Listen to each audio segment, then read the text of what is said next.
நிர்ணயிக்கப் போகின்ற ஒரு கூட்டம். இந்த கூட்ட அரங்கத்திற்குள்ளாக நீங்களும் நானும் செல்ஃபி எடுத்துக் கொண்டிருக்கக்கூடிய முதலமைச்சர் எப்பொழுதும் நம்மோடு புகைப்படம் எடுத்துக் கொள்ளக்கூடியவராக இருக்கின்றார். துணை முதலமைச்சரின் அலுவலகத்திற்கு சென்றால் அவரோடும் நாம் புகைப்படம் எடுத்துக் கொள்ளலாம். எல்லாவற்றிற்கும் மேலாக நமக்கெல்லாம் இங்கே சாமி போல செயல்பட்டுக் கொண்டிருக்கக்கூடிய எனது அரசியல் வழிகாட்டி அண்ணன் ஆர் ராசா அவர்கள் எப்பொழுதும் எல்லோரோடும் பயணித்துக் கொண்டிருக்கிறார். ஆகவே இந்த புகைப்படம் எடுத்துக் கொள்வது இந்த அரங்கத்தில் பெரிய விஷயம். இந்த தேர்தல் முக்கியமான தேர்தல். நம்ம சொல்லுவோம், இந்த எக்கோ கொஞ்சம் குறைச்சிருங்க சார். நான் அப்படியே சொன்னேன், மைக்கு எக்கோ. எதனால இது முக்கியமான தேர்தல் அப்படின்னு பார்த்தீங்கன்னா, இந்திய திருநாட்டின் தலையெழுத்தை நிர்ணயிக்கப் போகின்ற தமிழ்நாட்டின் தேர்தல். இது தமிழ்நாடு சட்டமன்றத்திற்கு மட்டுமான தேர்தல் அல்ல. ஏனென்றால் இந்திய திருநாட்டின் பிரதம அமைச்சரை, இந்திய ஒன்றியத்தின் பிரதம அமைச்சரை நிர்ணயிக்கக்கூடிய இடத்தில் தளபதியார் மு.க. ஸ்டாலின் அவர்கள் இருக்கின்றார். ஆக இந்த தேர்தலில் அவர் வெற்றி பெற்று மீண்டும் முதலமைச்சராக வேண்டும். உங்களுக்கும் எனக்கும் சில குறைகள் இருக்கின்றன, இல்லை என்று யாரும் மறுப்பதற்கு. அந்த குறைகளுக்கும் காரணம் 2021ஆம் ஆண்டுக்கு முன்னாடி 10 ஆண்டுகளாக ஆட்சி செய்த அனைத்து இந்திய அண்ணா திராவிட முன்னேற்ற கழகத்தின் அவலமான ஆட்சியினால் ஏற்பட்ட பொருளாதார நெருக்கடி, அதை தற்போது தலைவர் அவர்கள் சரி செய்திருக்கிறார். வேலை வாய்ப்பின்மை, அதை தற்போது தலைவர் சரி செய்திருக்கிறார். கல்வியில் ஏற்பட்ட பேக்லாக், கல்வியிலேயும் நம்ம பின்னாடி போயிருந்தோம், அதை தற்போது சரி செய்து முதலிடத்திற்கு தலைவர் அவர்கள் எடுத்துச் சென்றிருக்கிறார். இதே போல எல்லா துறையிலும், நான் என்ன இந்த இடத்துல எங்கள் சட்டத்துறை பற்றி எல்லாம் நான் ஓப்பனாக சொல்ல முடியாது. நாங்கள் பணியேற்றுக் கொண்ட பொழுது கிட்டத்தட்ட ஓராண்டுக்கான ஒப்பீனியன் மட்டுமே நிச்சயமாக நின்றுச்சு ஹைகோர்ட்டில், ஒப்பீனியன் சொல்றதுக்கு மட்டுமே. ஆகவே இவை எல்லாவற்றையும் சரி செய்து கொண்டு வருவதற்கே இந்த 3-4 ஆண்டுகள் தலைவருக்கு தேவைப்பட்டிருக்கிறது. மேலும் ஒன்றை சொல்லிக்கொள்ள ஆசைப்படுகிறேன். இந்த தமிழ்நாட்டின் முதலமைச்சர்களில் மிக மூத்த முதலமைச்சர் என்று சொல்ல வேண்டும் என்றால் சொன்னால் அது முத்தவேல் கருணாநிதி ஸ்டாலின் அவர்கள் தான். அவரோட தோற்றம் மிக இளமையோடும் பொலிவோடும் இருக்கும். ஆனால் மிக மூத்தவர், மிகவும் அனுபவசாலி. 50-60 ஆண்டு காலம் அரசியல் பயணத்தை மேற்கொண்ட பிறகு முதல்வர் நாற்காலியை அலங்கரித்தவர். இன்னைக்கு நான் எப்படி கூட்டம் நடத்தணும்னு தெரியாம லைட் ஆன் பண்ணி ஆஃப் பண்ணி போட்டு மக்கள்கிட்ட வித்த காட்டிட்டு இருக்கிறவன் மாதிரியான முதல்வர். மேலும் ஒன்றை சொல்லிக் கொள்ள ஆசைப்படுகின்றேன். இந்த மேடையில் இந்த ஒன்றியத்தில் இன்று பிரதமராக இருக்கக்கூடியவர் நரேந்திர தாமோதர் தாஸ் என்பதுதான் அவரது பெயர். இந்த அரங்கத்தில் இருக்கக்கூடியவர்களுக்கு இந்திய திருநாட்டின் பிரதமர் என்று சொன்னால் மோடி என்றுதான் தெரியும். என்ன ஒரு அவலமான நிலை அப்படின்னு நீங்க தான் யோசிக்கணும். நாங்கள் பெரியாரின் காலத்திலேயே எங்களுக்கு பெயருக்கு பின்னால் முளைத்த தேவையற்ற அந்த வாள், ஜாதி என்கின்ற வாளை வெட்டி தூக்கி எறிகிறார். ஆனால் இந்த இந்திய ஒன்றியத்தில் தனது ஜாதி பெயரையே தனது பெயராக கொண்டிருக்கக்கூடிய ஒரு பிரதம அமைச்சரை எதிர்த்து கொண்டிருக்கக்கூடிய இயக்கம் திராவிட முன்னேற்ற கழகம். ஆக சமூக நீதி கோட்பாடுகளை பேசுவதற்கு தகுதியுடைய ஒரு முதலமைச்சரையும் துணை முதலமைச்சரையும் நான் பெற்றிருக்கின்றோம். சரி, இந்த தேர்தல் ஏன் ரொம்ப முக்கியமான தேர்தல் அப்படின்னு சொன்னீங்கன்னா, அடுத்த முதலமைச்சரை நாம் தலைவருக்கு அடுத்த நிலையில் தற்போதே நிறுத்தி இவர்தான் எங்களது அடுத்த கட்ட தலைவர் என சின்னவரை நாம் அடையாளப்படுத்திக்கிறோம். இந்த அடையாளப்படுத்தப்பட்டதை இந்த இடத்துல நான் வேற எதுவும் சொல்ல விரும்பல. மற்ற இயக்கங்கள் பிடிக்கல. ஏன்னா அவரோட வயசு, அவரோட இளமை, அவருடைய கல்வி, அவருடைய அறிவு இன்னும் 40 ஆண்டு காலத்திற்கு திராவிட முன்னேற்ற கழகத்தை வழிநடத்தக்கூடியதாக இருக்கிறது. ஆக இப்படி ஒரு தலைமை மீண்டும் இந்த இயக்கத்திற்கு வந்துவிட்டால் தமிழகத்திலிருந்து திராவிட முன்னேற்ற கழகத்தையும், திராவிட சித்தாந்தத்தையும், திராவிட கொள்கைகளையும், சமூக நீதி கோட்பாடுகளையும் வேறொரு தொட்டு கூட பார்க்க முடியாது என்கின்ற அச்சம் அந்த சக்திகளிடம், மதவாதம் பேசக்கூடியவர்களிடத்திலும். நான் தான் பெரிய ஸ்டாரு, நான் வந்துட்டேன்னா அவன் கேட்குறான். நேற்று ஒருத்தன் கேட்குறான், டிஜிபி அலுவலகத்தில் போய், நான் ஒருமையிலே சொல்கிறேன், என்னோட ஒரு வயசு சின்ன பையன் தான். நேற்று ஒருத்தன் டிஜிபி அலுவலகத்தில் போய் கேட்குறான், இறந்து போனவர்கள் இல்லங்களில் நான் துக்கம் விசாரிக்க செல்ல வேண்டும், எனக்கு நீங்கள் கிரீன் காரிடார் கொடுக்க முடியுமான்னு கேட்குறான். ரெட் சிக்னல் உருவக்கூடாது, என்னை யாருமே மறிக்கக்கூடாது. இப்படி ஒருத்தன் போய் துக்கம் விசாரிக்கணுமா இந்த நாட்டில்? அங்கே 41 பேர் இறந்து விட்டார்கள் என்கின்ற செய்தியை அறிந்தவுடன் தன் வயோதிகத்தையும் தன் உடல்நிலையையும் எதை பற்றியும் பொருட்படுத்தாமல் ஒரு மனிதன் இரவோடு இரவாக சென்று அவர்கள் துக்கத்தில் பங்கெடுத்து அவர்களுக்கு வேண்டிய காரியங்களை எல்லாம் ஆற்றி கொடுத்து அவர்களுக்கு நிவாரணமாக 10 லட்சம் ரூபாயை அறிவித்துவிட்டு கழக தோழர்களையும் அழைத்து அவர்களுக்கு வேண்டிய உதவிகளை செய்யுங்கள் என உத்தரவிட்டு திரும்பிய மனிதன் நமக்கு முதலமைச்சராக வேண்டுமா அல்லது ரோட்ல வந்து விட்ட காட்டிட்டு இருக்கவங்க நமக்கு முதலமைச்சராக வேணுங்கிறத தான் இங்கே நம்ம நிர்ணயம் பண்ண போறது. 2021ஆம் ஆண்டு ஒரு தேர்தல் நடந்தது.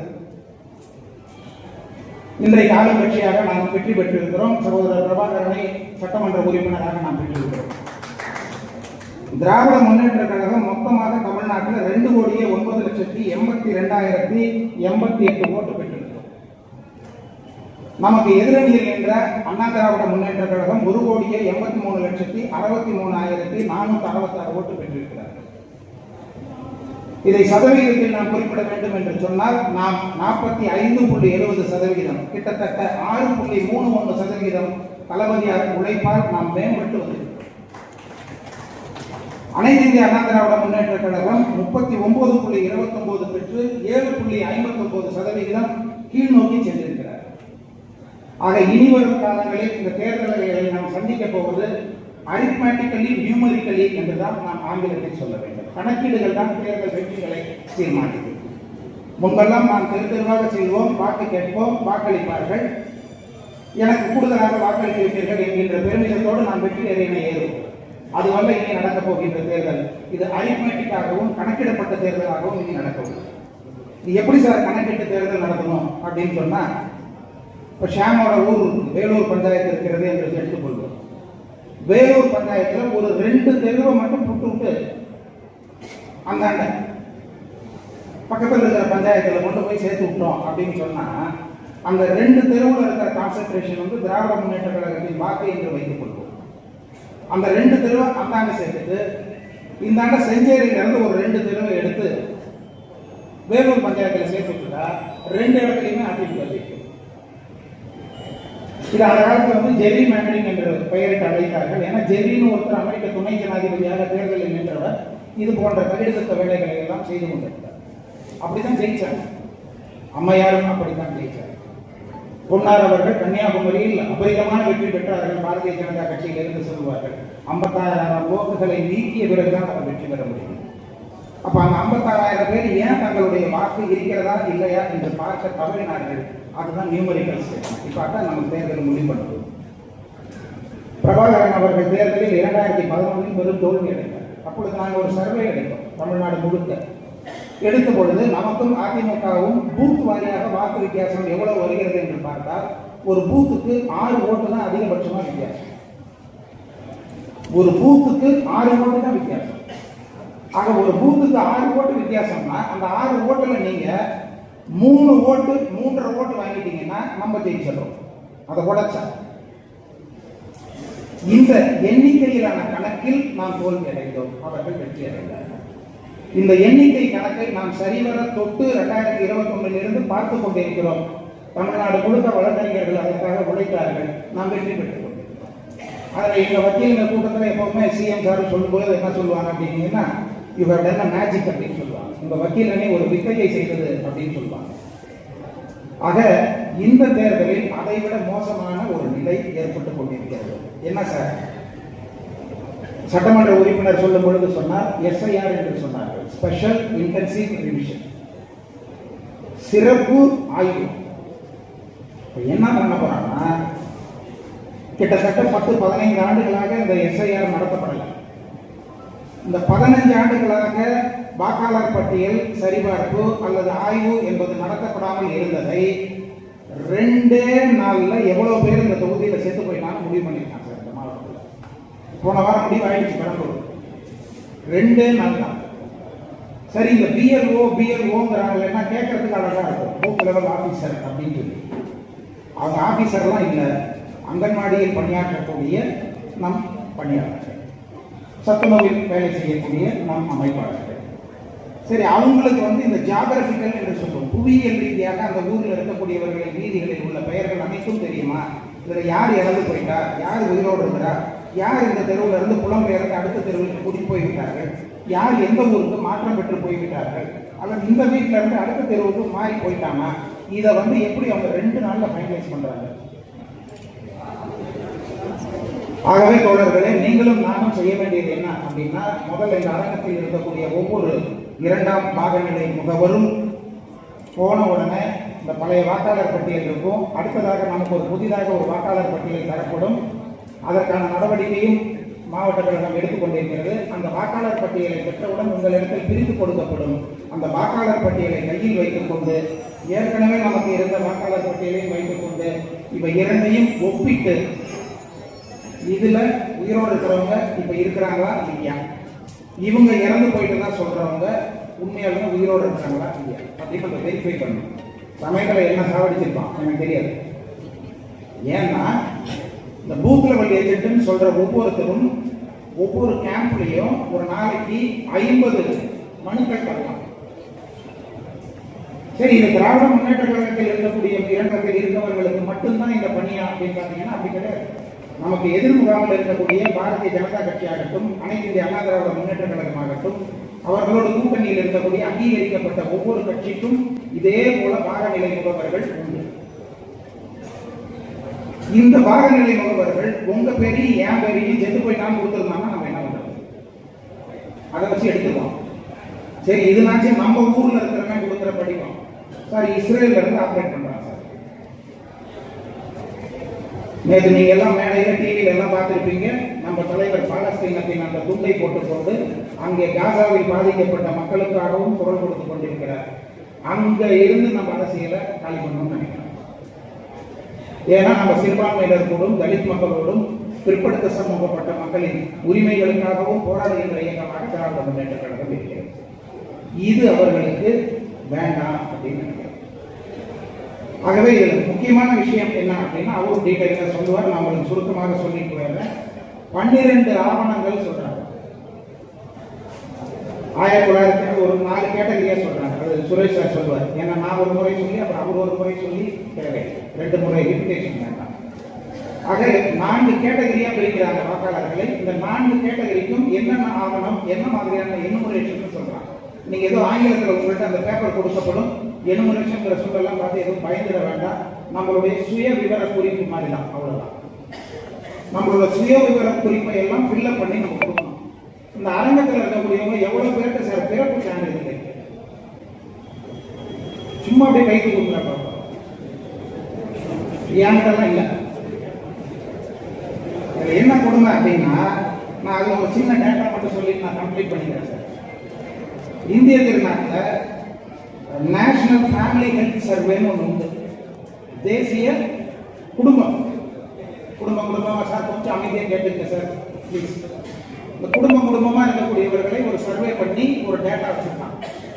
அவனுக்கு பேரலா சிவில் ரெஜிஸ்ட்ரேஷன் சிஸ்டம். என்ன சிவில் ரெஜிஸ்ட்ரேஷன் சிஸ்டம்னா, நான் என்னுடைய பிறப்பை அல்லது எனது தகப்பனாரோ எனது தாயாரோ எனது பாட்டியோ எனது தாத்தாவோ இறந்து போயிருந்தால் அவர்களின் இறப்பை பதிவு செய்வது. அது வந்து சிவில் ரெஜிஸ்ட்ரேஷன் சிஸ்டம்னு சொல்லுவோம். இந்த 2 பதிவுகளும் கம்பேர் பண்ணோம்னா, ஒப்பிட்டு பார்த்தோம்னா இரண்டும் சரியா இருக்கணும். ஏன்னா இப்போ என் குடும்பத்தில் இப்போ 4 பேர் இருக்கோம். நீங்க அம்மாவையும் சேர்த்து 5 பேர். எங்க அப்பா ஒரு 4 வருஷத்துக்கு முன்னாடி இறந்துட்டார். அப்ப 6 பேராக இருந்தவர்கள் நாங்கள் 5 பேராக மாறிவிட்டோம். என்னுடைய குடும்பத்தினோட ரெக்கார்டை எடுத்து வச்சுக்கணும். இந்த குடும்பத்துல இருந்து யார் யார் செத்து போயிருக்கா, பிறந்திருக்கிறாங்க புதுசா அப்படின்னு ஒரு பதிவுக்கு ஒரு ரெக்கார்டு இருக்கும்.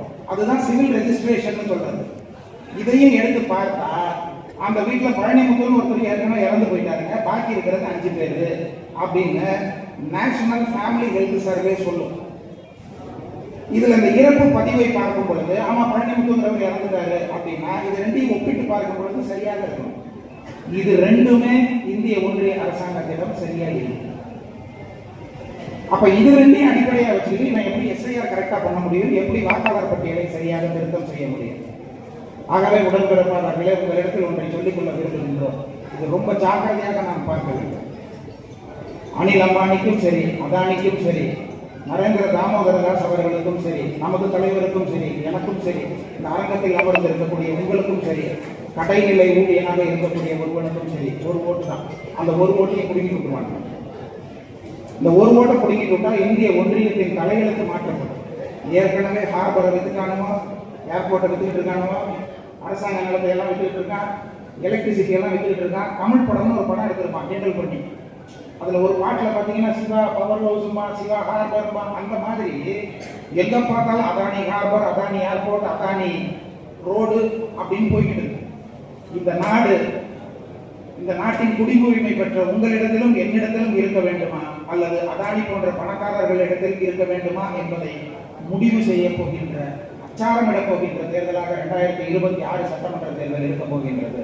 ஆகவே முத்துவேல் கருணாநிதி ஸ்டாலின் என்கின்ற மகத்தான மனிதரின் கரங்களை வெளிப்படுத்துவதற்கு இந்த மாவட்டத்தில் உங்களுக்கும் எனக்கும் வழிகாட்டியாகவும் ஒரு நேர்கோட்டில் நம்ம எல்லாம் அழைத்து செல்லக்கூடிய அண்ணன் ராசா அவர்களின் கரங்களை பற்றி கொண்டு இந்த தேர்தல் போரில் நாம் வெற்றி பெற வேண்டும்.